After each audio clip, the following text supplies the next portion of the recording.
بسم اللہ الرحمن الرحیم۔ اسلام علیکم پیارے ساتھیوں، آج ہم آپ کو سنا رہے ہیں حضرت موسیٰ علیہ السلام اور ایک قصاب کا واقعہ۔ حضرت موسیٰ علیہ السلام اللہ تعالیٰ کے جلیل القدر پیغمبر تھے۔ حضرت موسیٰ علیہ السلام کو اللہ تعالیٰ سے ہم کلام ہونے کا شرف بھی حاصل تھا۔ ایک مرتبہ حضرت موسیٰ علیہ السلام جب کوئے طور پر اللہ تعالیٰ سے ہم کلام ہوئے تو انہوں نے اللہ تعالیٰ سے پوچھا کہ جنت میں میرا ہمسایہ کون ہوگا؟ تو اللہ تعالیٰ نے فرمایا کہ فلاں شہر کا قصاب جنت میں تمہارا ہمسایہ ہوگا۔ حضرت موسیٰ علیہ السلام کو یہ سن کر بڑا تجسس ہوا کہ وہ قصاب آخر ایسا کون سا عمل کرتا ہے جس سے اس قصاب کو اتنا بڑا رتبہ حاصل ہوا۔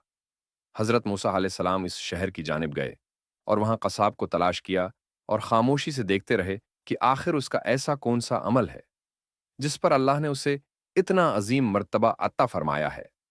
دن بھر اس قصاب نے معمول کے مطابق گوشت فروخت کیا، لیکن ایک گوشت کا ٹکڑا الگ رکھا، پھر اس ٹکڑے کو تھیلے میں ڈال کر گھر کی جانب چلا۔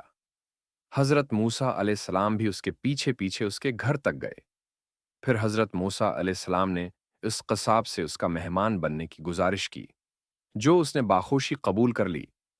حضرت موسیٰ علیہ السلام اس کے ساتھ اس کے گھر کے اندر تشریف لے گئے تو اس شخص نے لائے ہوئے گوشت کو اچھی طرح پکایا اور پھر چند بوٹیوں کو اپنے دانتوں سے چبا کر نرم کیا۔ پھر گھر کے اندرونی حصے میں چارپائی پر لیٹی ایک بوڑھی خاتون کو اٹھایا، اسے پیار سے کھانا کھلایا اور اس کا بستر وغیرہ سیدھا کیا۔ پھر اس بوڑھی خاتون نے اس قصاب کے کان میں کچھ کہا، جس پر وہ مسکرا دیا۔ قصاب نے اس عورت کو بستر پر لٹایا اور خود کمرے سے باہر آ گیا۔ پھر اس نے حضرت موسیٰ علیہ السلام کو کھانا کھلایا۔ کھانا کھانے کے بعد حضرت موسیٰ علیہ السلام نے اس سے دریافت کیا کہ چارپائی پر لیٹی ہوئی خاتون کون ہے اور اس نے تمہارے کان میں کیا کہا تھا؟ جس پر اس قصاب نے بتایا کہ وہ میری والدہ ہیں۔ وہ بے حد سادہ عورت ہیں۔ میں جب بھی ان کی خدمت کرتا ہوں اور ان کو کھانا کھلاتا ہوں تو وہ مجھے یہی دعا دیتی ہیں کہ اے اللہ میرے بیٹے کو جنت میں حضرت موسیٰ علیہ السلام کا ہمسایہ بنانا، جس پر میں مسکرا دیتا ہوں کہ کہاں میں ایک معمولی سا قصاب اور کہاں اللہ رب العزت کے برگزیدہ نبی۔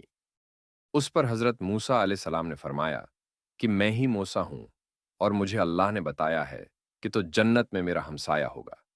یہی سن کر میں تمہاری زیارت کے لیے آیا ہوں۔ اللہ رب العزت سے دعا ہے کہ ہمیں بھی اپنے والدین کی خدمت کرنے کی توفیق دے اور ان کی دعائیں ہمارے حق میں قبول فرمائے۔ آمین یا رب العالمین۔ اگر آپ کو یہ واقعہ پسند آیا ہے تو کمنٹ کر کے ضرور بتائیں۔